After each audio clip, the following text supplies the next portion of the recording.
Turkey off the cards.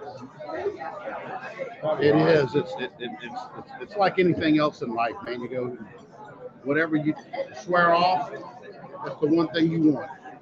Yeah, I believe that. Think of all the things that you probably don't do a lot of. And as soon as you put it on the swear off list, There it is. you're done.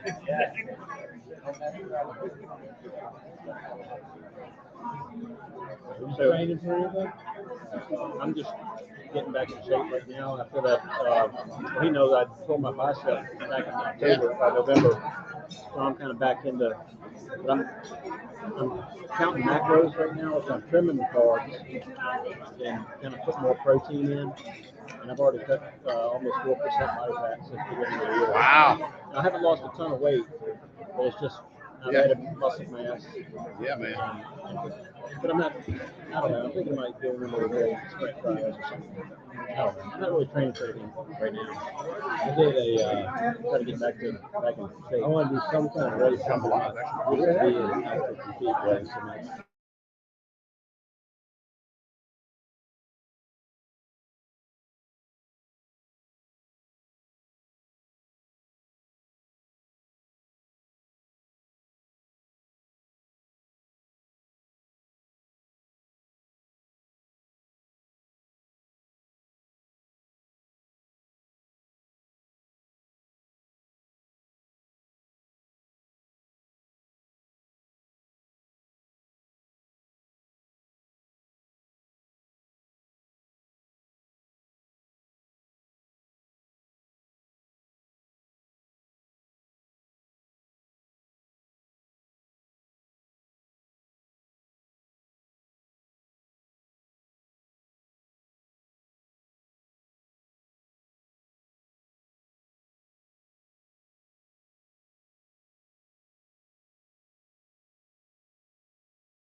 Yeah, I have a feeling we're going to be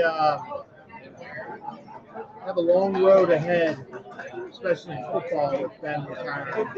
Teams this year was really kind of holding on. I'm You here. you got bumped? No, I got bumped. Test 1 2. But it's a great crowd. Oh yeah, Yeah. yeah. Get the audio. Yeah, so I'm gonna keep it until he starts. Just south in the suburbs, almost no one lives in the city. Really?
Yeah.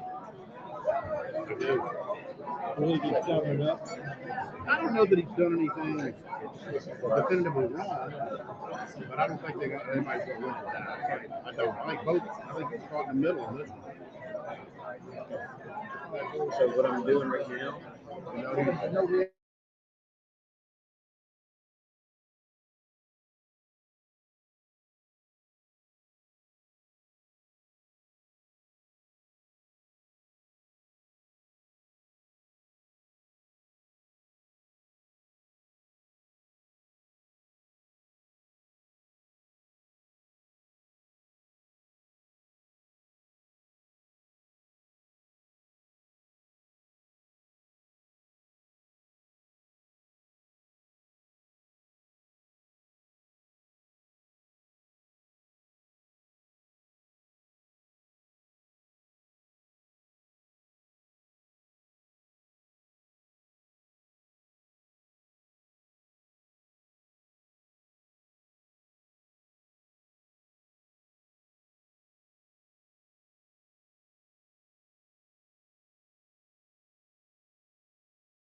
I'm like, I've aged so much since I've yeah, been I here. bet you had some good food. Oh my goodness. you work with Fred? Yeah. Are you down here for a little bit, or are you down here for everything? No, I just came down for a conference. It started on Monday, and I'm flying out tonight. I'm trying to fly out tonight. My wife flight got canceled. I'm booking another one with the weather. So, That time of the year, I know. pick your poison. Are we gonna have rain or something? It's supposed to be storming. Might get out early enough. I think the bad weather's tomorrow. Good. What all do you do to decide to eat right and stay in shape? Rubber bands and jump ropes. That's it. I just have this thing called an X rebar. It's 4 rubber bands, and I do that, and then I started jump roping for cardio. And that's it. Whatever you're doing is working. Biking and running. JB had a baby 1 month old. You know that? I think I saw that. God bless him.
Good afternoon. Welcome to the Rotary Club of Baton Rouge. Before we start, please remember to silence your cell phones so you don't interrupt today's program. The invocation, pledge, and the four-way test will be led by Laura Lindsay. So please remember, after the invocation, please stay standing for the pledge and the four-way test.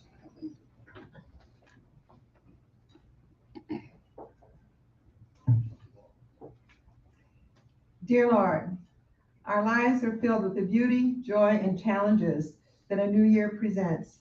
Last week's great adventure with Joe in Kansas City both inspires and reaffirms for us that faith, determination, and leadership count. We are grateful for the gifts you bestowed on us and the opportunities to participate both in life's great adventures and daily experiences. We pray that you guide us in ways that help those who are suffering and need encouragement or assistance, that inspire us to find common ground, and that help solve the problems that make a better life for all. Amen. Amen. I pledge allegiance to the flag of the United States of America and to the republic for which it stands, one nation, under God, indivisible, with liberty and justice for all. The four-way test. Is it the Truth? truth? Is it fair to all concerned? Will it build goodwill and better friendships? Will it be beneficial to all concerned?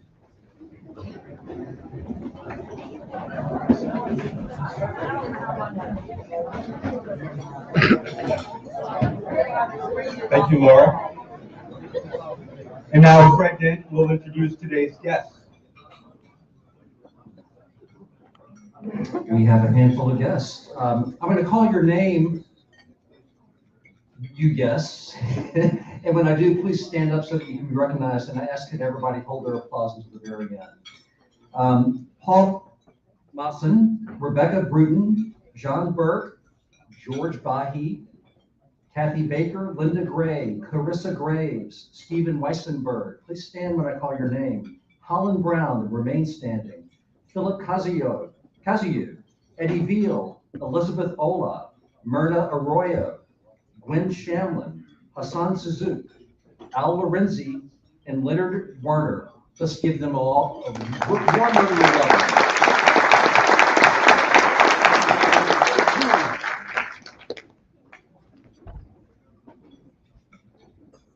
Welcome. And now past President Robert Levy will introduce our newest member. Thank you, President Mahoney. When I was young, my parents always knew where in the house the roaches and spiders were because I was going the other way. Well, our newest member goes towards them, you can imagine, and this is rather unique. Jacob Cohn, correct, is the third generation of the Cohn family in aero pest control. He's worked his way up to become COO of their 97 staff company. He's licensed and certified in Louisiana, Mississippi, and Texas, and holds a pest control operator's high certification, Associate Certified Entomologist. Jacob is a Baton Rouge native, went to Runnels High School. He attained the rank of Eagle Scout, and he earned his degree in agricultural economics at LSU, where he taught for 9 years as an instructor. He serves on the executive board of the Home Builders Association, is active with the Greater Baton Rouge Pest Control Association and the Chamber of Commerce. Don't challenge him to ping pong. Jacob was 3 times the LSU intramural champion of ping pong. So please help me welcome Jacob Cohn.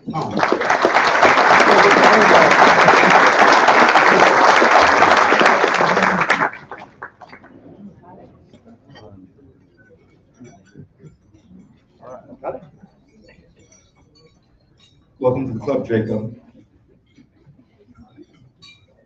Today's head table, my right, your left, Laura Lindsay, Professor Emerita, LSU Manship School of Mass Communications, Louisiana State University. Robert Levy, past president, President Levy Enterprises LLC. Jacob Cohn, our newest member. I'm Maui Tachi, your club president. Jim Engster, our speaker, who will be more formally introduced, and Brian Haldane, morning show host, Guaranteed Media, your head table.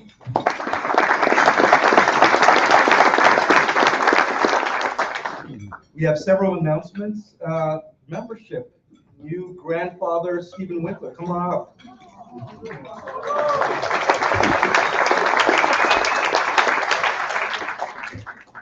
And you all thought I was just not doing anything in my spare time. But we are talking about membership today. Eli David Hurwitz will be a member in about 20 years, so we'll have to work on that. I'll get his application in soon. Problem is he's in Houston, so we'll deal with that. The good news is that membership is alive and well. Y'all are doing a fantastic job. The membership count today is at 464, and we have brought in 31 new folks so far. This is phenomenal, fantastic. Keep up the good work.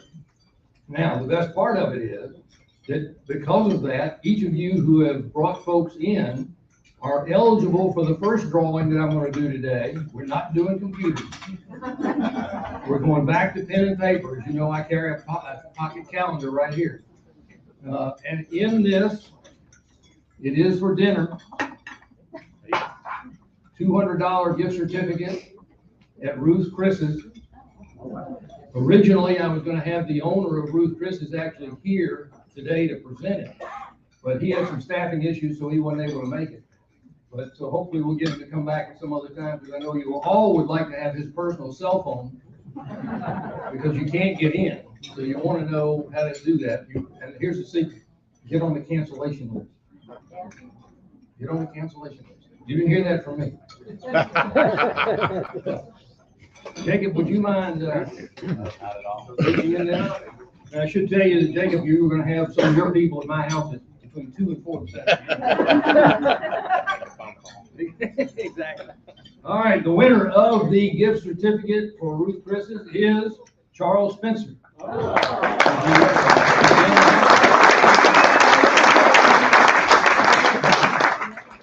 right, I'll be sure that he gets it when I join him for dinner that night.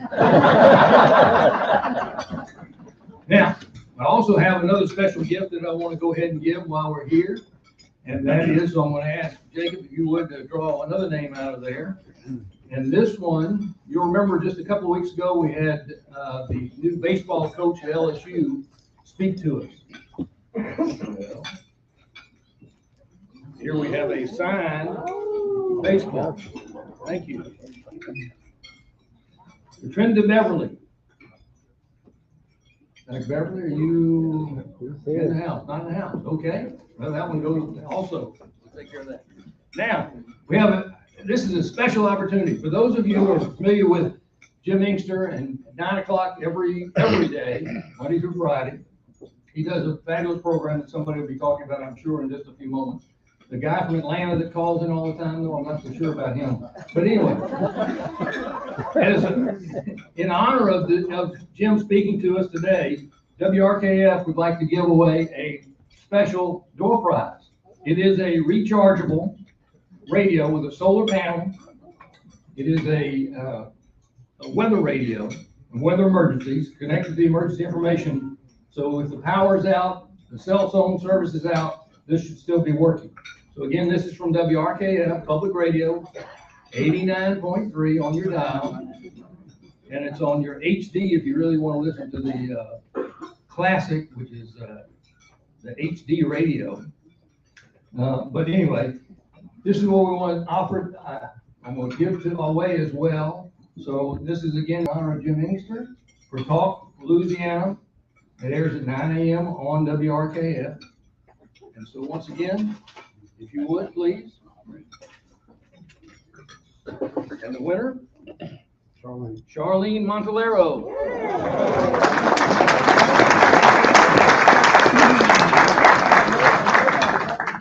Now, how many of you could go 3 for 3? Looks like I've done it today. All right.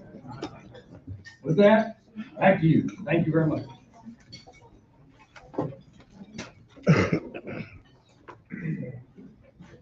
We missed you, Stephen. A couple of other announcements. On Wednesday, February 9th, our guest speaker is Dr. Courtney Phillips. She is the Secretary of the Louisiana Department of Health, and she'll be speaking to us about together building a stronger LDH and a healthier Louisiana. Remember, on February 16th is our off-site. All the locations have been fully booked, so don't come here. And if you haven't registered, register for the next one. And on the 23rd, our guest speaker is Ron Fascio, and his topic is what the polls say and can you believe them? Jim, every week the Rotary Club Foundation donates a book in the honor of the speaker to Crestworth Elementary. Today's book is Maya's Strategy to Save the World by Tanya Lloyd-Chi. And thank you for signing that. And now Brian Haldane will introduce today's speaker.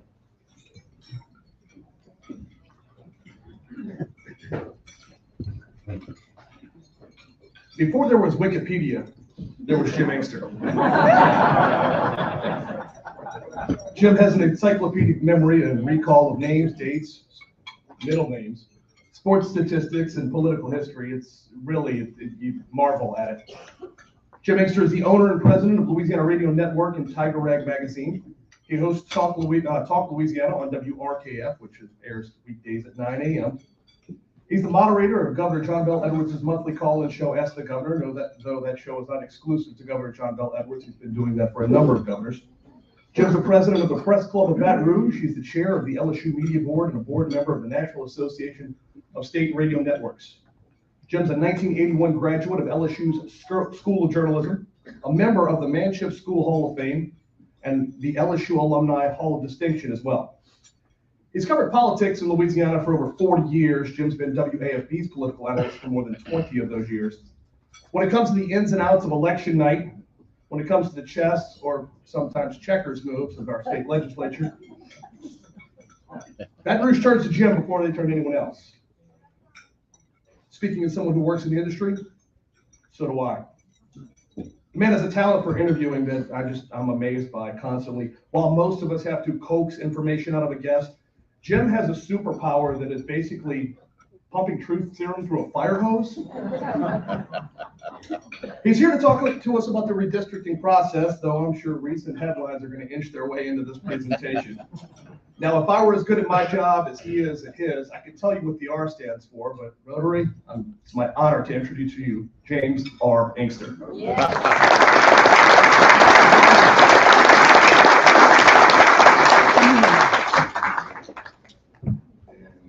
Thank you, Brian. Brian does a very good show on WBRP 107.3. You can hear him, I think, 3 hours in the morning, right? And to show you what kind of a day he has, and many people in radio are kind of the offensive linemen of media. They don't get a lot of accolades, but last night after doing his show, he produced the LSU basketball game. And then this morning he was ready to do another show. And that means lining up the guests and all the things that go with doing a talk show. Some of these national programs that I hear on WRKF, very good national programs. They have 20 or 30 employees. Brian has one and I have one. And we have somebody who fortunately can run the board effectively while we're on the air, but that's pretty much the nature of the beast. And I commend him for a long and successful career that probably will last beyond my years.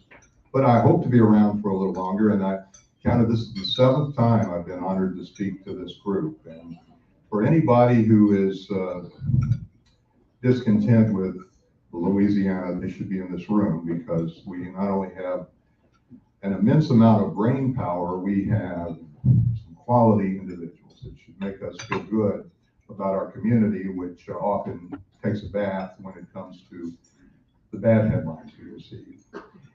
Those bad headlines make it interesting to cover the news, and I've been doing that for a little while. I go back to 1979 as far as covering governor's elections, and I started covering the legislature on a regular basis in 1983. And I've had the pleasure of talking with 10 governors, and last year we lost 2 of them. But before we get to Buddy Romer and Edwin Edwards, I do want to note that a guy who almost was governor, Jimmy Fitzmaurice, died between those two. In 8 weeks, we lost Romer, Fitzmaurice, and Edwards. And the first 9 years of my life were in New Orleans, and I went to St. Dominic's Church on occasion. That's where I was baptized. And one of the parishioners was none other than Jimmy Fitzmaurice. And the first local election I can remember was the 1966 New Orleans mayor's race, and he lost by 110 votes to Victor Skiro. And he was elected lieutenant governor, served 2 terms, and if you remember in 1979 on election night in the primary, Edwin Edwards was banned from running for a 3rd consecutive term. Jimmy Fitzmaurice was second to David Treen, and at that point, Fitzmaurice would have defeated Treen rather easily. Republicans were not the preeminent power in the state they are now, and Dave Treen was the first Republican governor since Reconstruction. But they did a recount, and Louis Lambert got in the runoff, and Treen won by, I think, about 8,900 votes. But he could not have defeated Jimmy Fitzmaurice. He beat Louis Lambert. And the irony is that Jimmy Fitzmaurice lost by razor-thin margins, both as governor and mayor of New Orleans. And he, as they say, took it like a man. He was quite a gentleman and lived to be 99 years old. And I think one of the keys to that is to not hold grudges. And he didn't, as far as I know. And believe it or not, Romer and Edwards really didn't hold that many grudges. They were involved in rough and tumble battles, and there were people they disliked, but they didn't dwell on them. It may explain why they lasted as long as they did. Edwin Edwards made it to 93 and Buddy Romer to 77. And Romer fought diabetes for since he was 29 years old. So it was, do the math on that, almost 50 years, 48 years, he had what was juvenile diabetes. And he and I got to know each other on a personal level, other than a professional one, when we both hung out at Books A Million on Perkins Road. And I used to watch him, and he would stab himself in the stomach with a needle. And I said, "What are you doing?" He says, "I do that 4 times a day. I've done it my whole adult life." And he didn't really like Edwin Edwards, and that was reciprocated, but they still hung out together. And if you remember the race from hell in 1991, Buddy Romer lost to Edwin Edwards and David Duke. Not the most ignominious result a sitting governor could have, to lose to Edwin Edwards and David Duke. Now, he could have defeated either one in a runoff, but he didn't make the runoff. And so he is remembered by some as a failed governor, but I think on the whole, he did a good job.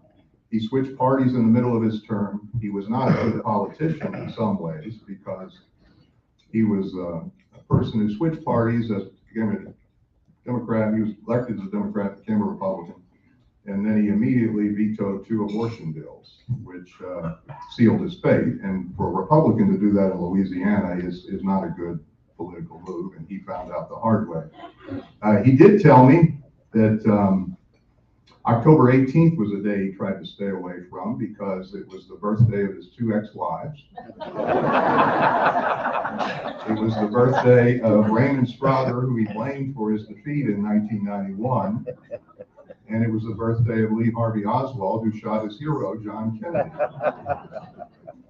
And when Romer was a freshman at Harvard, he went off from Shreveport. He was valedictorian, Bossier High School, actually. 1960, he was 16 years old, bright guy. Goes off to Harvard, and he's a Yankees fan. He meets Moose Skowron, the Yankee first baseman, in a bathroom at the airport.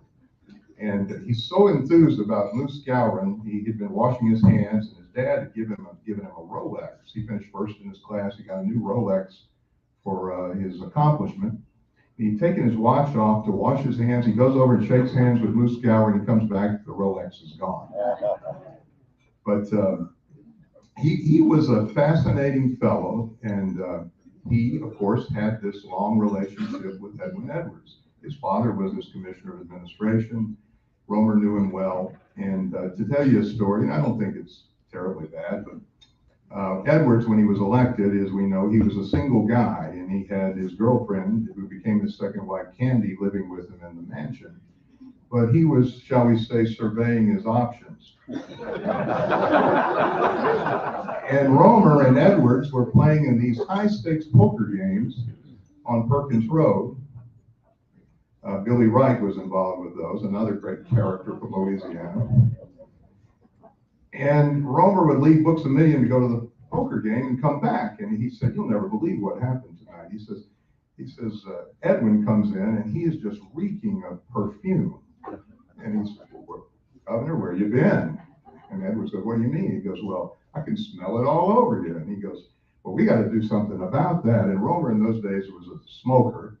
So Edwards, according to Romer, who I don't think lied, he took off his coat and his shirt, and he said, "Blow that smoke on my chest." Keep doing it. I got to get this smell off me before I go on. And that he did. But Edwin Edwards, as we know, went to jail at 75 for 10 years. And he said, "They sent me away for life. I came out with a wife." A wife who was 51 years his junior. And he was a guy who was amazing. And of all the people I've covered, he is the most amazing. And he was governor for 16 years. And I don't think we'll ever have another like him. But he was not a believer in a higher power at the end of his life, and probably hadn't been in a long time. I think at best we would call him an agnostic. But he did a radio show with me shortly after he got out of jail, and he said, "Jim, prison wasn't that tough for me." And I said, "Didn't you pray?" "I would pray. I'd pray to get out. I'd pray not to get hurt. I'd pray about it." He goes, "No, I don't pray." I goes, "You never pray?" He goes, "No." He says, "I'll take that back. I did pray this morning that this would be a very good interview, and my prayers were not answered." But I can recall years earlier, George Carlin, the comic who started his career at Shreveport, by the way, he made a statement that it was unfathomable to have the 10 Commandments in government buildings because you got thou shalt not steal, thou shalt not lie, thou shalt not commit adultery. He said that would create a hostile work environment. But Edwin Edwards, in response at that time, he said, "I disagree." He says, "I believe in 9 of the 10 Commandments." So he lasted until he was 93, almost 94 years old. And I wish he were around because he didn't lose his quickness with his mind at all. And he outlived many of his enemies, including Frank Palazzolo, John Volz. They all passed before he did. And I think he took some satisfaction in that. But as I said, it didn't eat him alive that he had these grudges against people that he was on the wrong side of history on. And we'll get to the congressional bit, which involves redistricting. Right now, the legislature, as we know, is convened, and they're drawing districts not only for Congress, but for themselves. For the Bessie Board, for the Public Service Commission, for the Supreme Court, and all of those are underrepresented by minorities. But when we look at the Capitol, and I started covering it, as I said, in earnest in 1983. At that time, our congressional delegation had 8 members in the House. Today, we have 6. I was looking, in 1924, Louisiana had 10 U.S. House members and Florida had 6. By 1984, Florida had 21 and we still had 10. Now in 2024, we have 6 and they have 30. So you can see Florida has grown in those 40 years, or almost 40 years, 38 years. Florida has grown from 20 seats to 30, so they've grown by a third, and we've gone from 10 to 8, so we've lost a quarter of our population. So something is awry, and our state has veered wildly right as far as how we elect people. In 1983, we had a who's who in Congress. Our senators not only were Russell Long and Bennett Johnston, but we had 8 Congress people, and we had 2 people who were traditional conservative Republicans, Henson Moore, Bob Livingston. We had 2 who were reliable liberal Democrats, Lindy Boggs and Gillis Long, and then we had 4 who were kind of in the middle, but they were all Democrats. It was Buddy Romer, it was Billy Tozan, Jerry Huckabee, and John Breaux. And today, we have a delegation, 5 Republicans, 1 Democrat, and 2 U.S. senators who are Republicans. So this sea change has occurred in a generation. In the state capitol, 1991, when Edwards beat Duke after that election, leading up to 95, so we're only talking 27 years ago, there were 86 Democrats in the Louisiana House, and in the Senate, there were 33 of the 39. So there were 119 Democrats in the Louisiana legislature out of 144 seats. Now there are 95 Republicans. And of the Democrats who were there were only 11 white Democrats remaining in the Louisiana legislature. And when I went there, that's all we had, pretty much, a few exceptions. And so white Democrats in the legislature are kind of an endangered species. They're like white tigers and blue whales. There aren't many left, and there may not be any after these districts are redrawn, because they're not in the majority. Most of the Democrats, as we know, white Democrats have become Republicans. And that includes our 2 U.S. senators who were Democrats, John Kennedy and Bill Cassidy. And so we have a new environment, and this governor who is under fire, we may talk about it, and I'll be pleased to take any questions. And I don't know if I have any answers, but after yesterday's press conference, I thought the governor acquitted himself well, but there are some questions that remain unanswered, and the legislature could impeach him. You know, they've got the votes in the House of Representatives. 68 Republicans only takes the majority, and then it takes 2/3 in the Senate. But 27 of the 39 are Republicans. If they wanted to, they could convict him, throw him out of office. I don't think that's going to happen, and one of the reasons it's not likely to happen is because it would make Billy Nungesser the governor. And not that Billy Nungesser is unqualified, but Jeff Landry certainly doesn't want Billy Nungesser to get a head start on him in the 2023 governor's election, which is next year. And right now, I promise I'll get to redistricting. All of this kind of dovetails. Right now, we have Schroeder, who's in the race, the treasurer. We have Nungesser, the lieutenant governor, who's running. And we have Jeff Landry, the attorney general, who is running. And there's no Democrat who is announced. And quite possibly, Bill Cassidy could get in. Now, if he gets in, I think some of the Republicans will pull back and run for re-election. The beauty of him running for him is that he doesn't have to give anything up. If he loses, he's still a U.S. senator for another 3 years. And if he wins, he's the governor. And he's got a shot. Now, he would probably be toast if we had a closed primary, but in our open primary system where everybody votes together, he could win because he's a sitting U.S. senator. I would think at the very lowest, he would get more than 20% of the votes, which might be enough to make a runoff. And if he got in a runoff with Jeff Landry, he would get almost all the Democratic vote by default.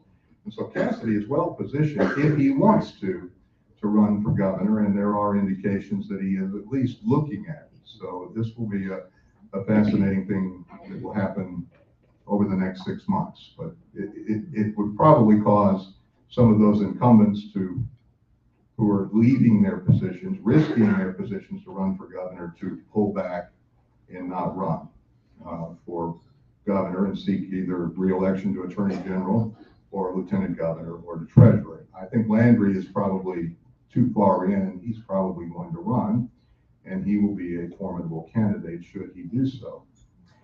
Now, redistricting, the big controversy seems to be focused upon the congressional lineup. And we have 6 seats. We have 5 seats that are majority white and 1 that is majority black. And we live in a state that is 1/3 African American. So if we were to do the simple math, it would make sense that we would have 4 white majority seats and 2 black majority seats. But how we do that is problematic. And the legislature is unlikely to change things. And one of the reasons is that they have members of Congress who like things the way they are, who are in federal positions, who are in their party, who are coaxing them to keep things as they are. But the governor is a Democrat, and he can veto it, and it would take 2/3 of the legislature to override him. And we saw on the transgender thing that that's tough to do. So there could be this collision, and it could end up in the courts, but we don't have a lot of time. Alabama has already gone through this, and they drew 6 white majority districts and 1 Republican district, and the 3-judge panel said, go back, can't do it. Doesn't work. It's not fair. Got to do it a different way. So Alabama will likely have to do that. And of course, this could wind all the way to the U.S. Supreme Court, as it did when Cleo Fields was a congressman, but he'd already served 2 terms when they threw out his district. Remember, it went from Shreveport to Baton Rouge, and carved out every African-American hamlet along the way, and he had a black majority district, and he won a couple of terms in Congress. But Cleo Fields is in the legislature now. He's a big voice at the table on this. He was with me on the radio yesterday, and he has drawn a district, and I looked at it today, and it is a second black majority district, and basically the person it hurts most is Julia Letlow, because it takes North Louisiana and comes down and grabs North Baton Rouge. And you can do it that way, but you know, Lafayette is not carved up, Shreveport's not carved up, New Orleans is not carved up, but here we're splitting Baton Rouge again. And we've done that this time around in a clearly gerrymandered district. It would have been thrown out if somebody had challenged it, where Cedric Richmond and now Troy Carter represent the city of New Orleans and North Baton Rouge. And Baton Rouge now has 870,000 citizens. 870,000, it's big enough as far as the metro area. Big enough to have its own congressional district and not be carved up. But in order to get those two majority black districts, that's pretty much how it's done. And we'll see what happens, but it's going to be a battle royal. And we've been down this road before. I remember in 1990, James David Kane, the flamboyant senator from Dry Creek, he had a 14-hour filibuster protesting the lines that were drawn. He claimed he didn't wear a diaper, but I have my doubts. But he spoke consecutively for 14 hours. And he wasn't stopped because he had to go to the bathroom. He was stopped because he got delirious. He had talked consecutively for 14 hours, and at the end, he was talking about Romer's goat. I mean, no Romer had a goat, but James David Kane was talking about it. I said, it's time to give up the goat, Senator. And he sat down, and some districts were drawn and then ultimately thrown out by the U.S. Supreme Court. But it will be a showdown, and they only have 20 days to do it. And they got to do all these other things, and the governor is the key player, and he's under fire right now. But the governor's key constituency is the African American base and black lawmakers. That basically is his party. Of the 33 Democrats in the House, 24 of them are in the Black Caucus, and there would be a 25th, but Ted James just left. And of the 12 senators who are Democrats, 10 of the 12 are in the Black Caucus. So the governor is going to side with his party, and he owes his election to black voters. He barely beat Eddie Rispone in 2019, and he won by 40,000 votes, and he won by more than 50,000 in Baton Rouge, and he won by more than 100,000 in New Orleans. And that's indicative of the fact that he knows who brought him to the dance. And he says, I think he's got a point that it's fairness, but you can make the same case about the Bessie board. 2 out of 11 seats are majority black. The Public Service Commission, 1 out of 5. The Supreme Court, 1 out of 7. So they have some other cases to be made. And the point I would make about Baton Rouge potentially having its own district and how this could change the world. By the way, the governor, I don't think he would mind me saying this. I do this radio show with me, and he early on had some dust-ups with Garrett Graves, but he's commented that Congressman Graves is a hard worker and has his heart in the right place, and he's got no quarrel with Garrett Graves. But Graves would be affected by this if Baton Rouge were redrawn, and this is why. In 2014, when he defeated the erstwhile Edwin Edwards in Edwin Edwards' last dance, Edwards was running 87-year-old convicted felon running against Garrett Graves, who had never run for office before, but was well known for his coastal work, and he worked for some other people, David Vitter and Billy Tozan. He had experience, he was qualified. And in Baton Rouge, Graves beat Edwards 61 to 43,000. 18,000 votes. But there were 28,000 votes cast in that election in North Baton Rouge. And think about that. And not one of those 28,000, to be precise, 27,671, not one of them went to a Republican. So if the city of Baton Rouge had just been included as its own district, quite possibly Edwin Edwards would have been elected to Congress in the year of 2014, not Garrett Graves. Graves won by 45,000 votes because he cleaned up in Livingston and in Ascension, which are now Republican strongholds. And so the way those districts are drawn make a big difference. Graves is strong enough now that he might be able to, and I think he probably would be able to withstand the same lines that I'm talking about. He couldn't have in 2014, but he could now. But if he leaves, then what happens? And he may very well move on to something else.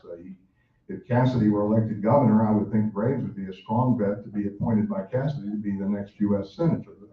So things like that are always in play. There are rumors right now that John Bell Edwards is perhaps under review for a cabinet position, despite the problems of the last few weeks. And that would make sense. And he has said he would be open to considering any offer made by the President of the United States. He's a military guy. He salutes the flag, and this is the commander of the chief, commander-in-chief. But the most delicious prospect, don't think it'll happen, but if it does, you heard it here first, would be President Biden has said that he wants a black female to be on the Supreme Court. Long overdue, and there are 3 or 4 candidates who have been mentioned prominently, but one of those that really hasn't been mentioned, who he could appoint to the Supreme Court if she were accepting, would be the Vice President, Kamala Harris. And she would certainly be qualified. She was Attorney General of California. And then he would be able to appoint a new V, and wouldn't it be something if it were John Bell Edwards? Who would balance the ticket well, Southern Democrat, pro-life, pro-gun. It'd be a brilliant political move, but it's not likely to happen. But if it does happen, I'm taking credit for it. But, it's those kinds of things which make covering politics, particularly in Louisiana, very interesting, and sports as well. A few things happening in the sporting realm as well. And I've been fortunate enough to do this for a long while.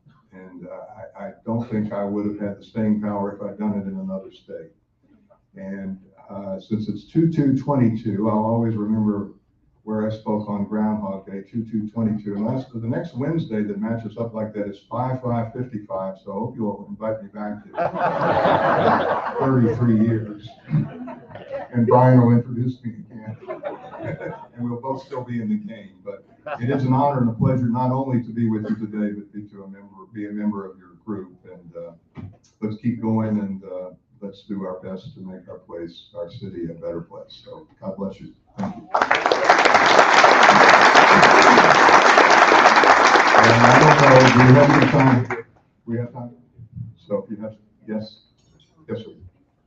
Yeah, thanks for being here. One of the questions I had, I didn't know if redistricting would affect, the city of St. George, that particular initiative that's being held up in court now, but if you could speak on that, I'd appreciate it. Well, that's 86,000 people that, it's an unincorporated area of Baton Rouge. And if you look at Baton Rouge, the city population is not even in the top 100 in the country. And one of the reasons is that you got 86,000, and there's some other unincorporated areas as well. But East Baton Rouge Parish would still be ruled by the mayor-president, whoever that is. And right now it's Sharon Weston Broome. And a point that ties in a bit with what you're talking about is that Baton Rouge, our black population is 46.1%, but we've elected a black mayor 5 times in a row.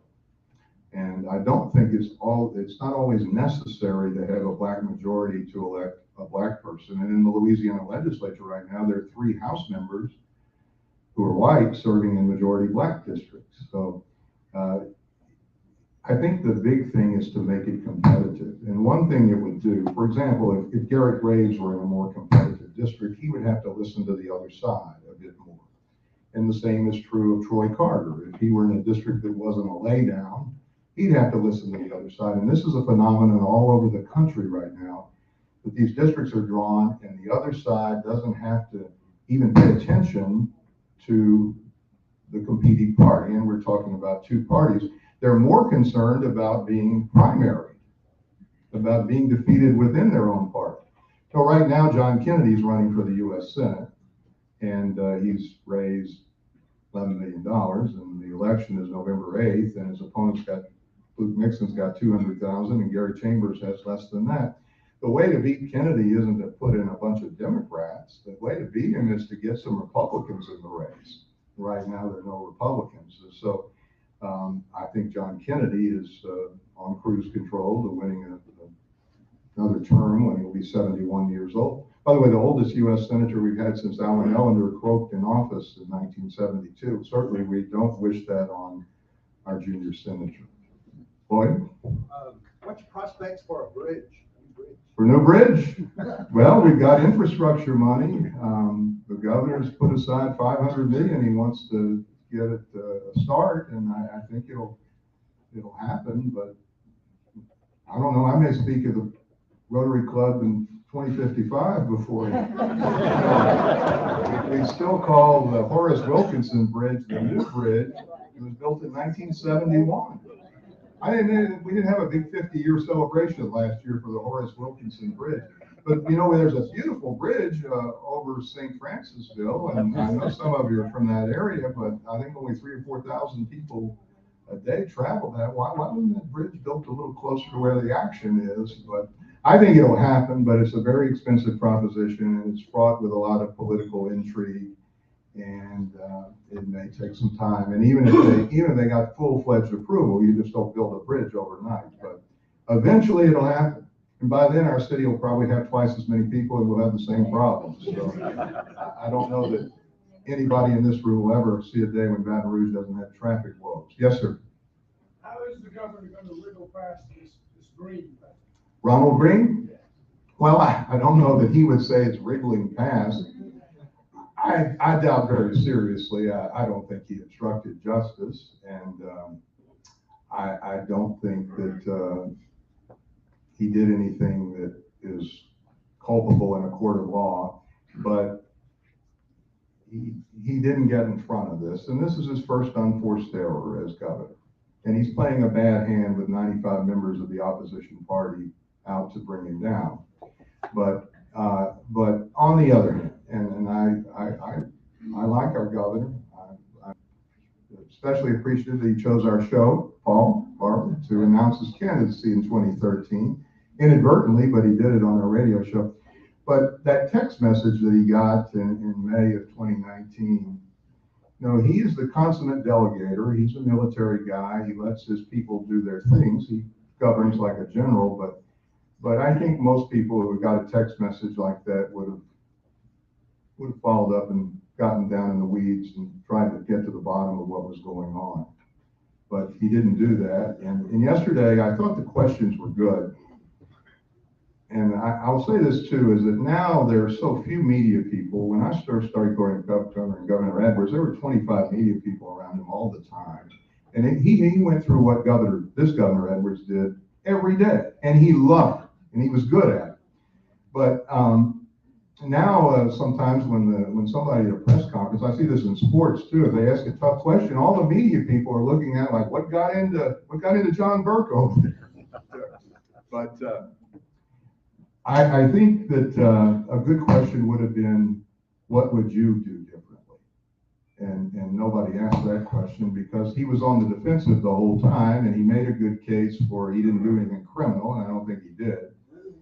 And he didn't intentionally cover up anything, but sometimes there are sins of omission as there are sins of commission, and I think he would acknowledge he could have done more, and he didn't, and he's going to have to live with the consequences, and he's a big boy, I'm sure he can take it. Martin? What was Moose Gowron's lifetime batting average? Did you look it up? You know it. That was, I'm old, but I'm not that old. But Moose Gowron was not, he wasn't Mickey Mantle or Roger Maris' lifetime batting average was only in the 260s, by the way. But Moose Gowron's probably in that range, but he didn't have Maris's power. But I do know that Donald Trump, he said in 1962, he was the best baseball player in New York City. And, he was the New York Military Academy at that time. And somebody looked it up, he batted 130. There were some guys in New York then named Mickey Mantle and Roger Maris, Whitey Ford. I think I would take them over our former president. But he was a scrappy young man as a youngster, and sure he could hit the ball when he made contact. He just didn't make contact that often. Thank you very much.